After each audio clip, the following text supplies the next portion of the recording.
அருமையாக ரொம்ப கடினமாக போராடின ஐயா அதிகமான ஐயா அவர்களை இந்த நிலையில கேரளா அருந்ததியர் சமுதாயத்தின் சார்பில் நான் நன்றியை தெரிவித்துக் கொள்கிறேன். கேரளாவோடு மட்டும் இல்லாமல் தமிழ்நாடு மட்டும் இல்லாமல் கேரளாவிலும் வந்து எங்களுக்காக போராடினார். அதுக்காக நன்றி தெரிவித்துக் கொள்கிறோம். மேற்கொண்டு இந்த 6% தமிழ்நாட்டில் கிடைக்கணும்.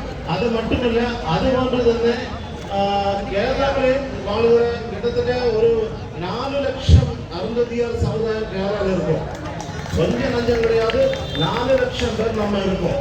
இந்த தமிழ் வராதனால இது எல்லாருக்குமே நன்றி சொல்லி என்னுடைய வார்த்தைகளை நன்றி. மதிப்புக்குரிய தோழர் ஆறுமுகம் அவர்களுக்கு அருந்ததியர் தொழில் முனைவோர் கூட்டமைப்பினுடைய தலைவர் தோழர் விநாயகமூர்த்தி அவர்கள் பயனாடை அணிவித்து வந்துள்ளார்.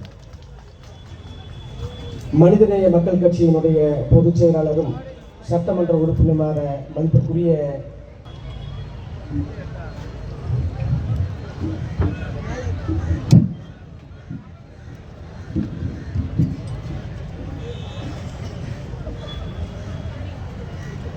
தமிழ்நாடு அருந்ததியர் கூட்டமைப்பு சார்பில் 3 மிக முக்கிய கோரிக்கைகளை வலியுறுத்தி கொங்கு விடுதலை புலிகள் கட்சி மரியாதை.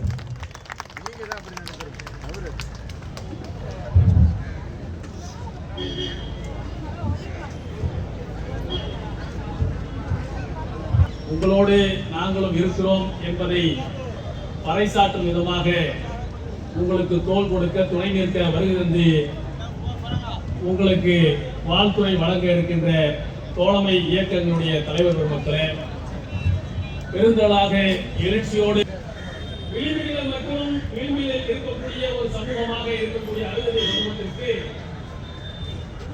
இடஒதுக்கீடு என்பது எட்டாக்கணியாக இருந்த நேரத்தில் நம்முடைய முத்தமிழர் கலைஞர் அவர்கள் 3 விழுக்காடு உள்ஒதுக்கீட்டை வழங்கி இன்றைக்கு பல்வேறு துறைகளில் இந்த மக்கள் வாய்ப்புகளை பெறக்கூடிய ஒரு சூழலை உருவாக்கி தந்தார்.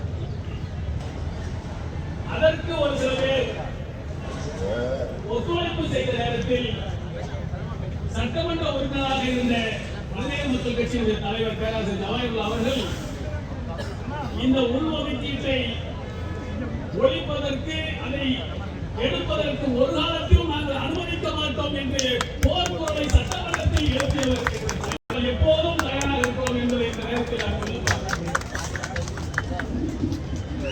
இன்றைக்கு ஒரு மோசமான காலகட்டத்தை நோக்கி தேசம் சென்று கொண்டிருக்கிறது.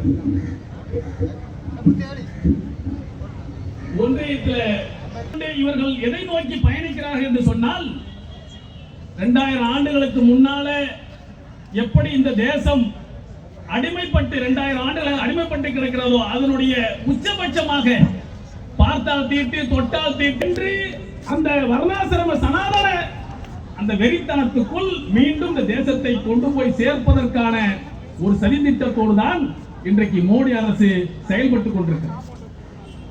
இன்றைக்கு அம்பேத்கர் அவர்கள் சொன்னதை நாம் நன்றாக நினைவில் எடுத்துக் கொள்ள வேண்டும்.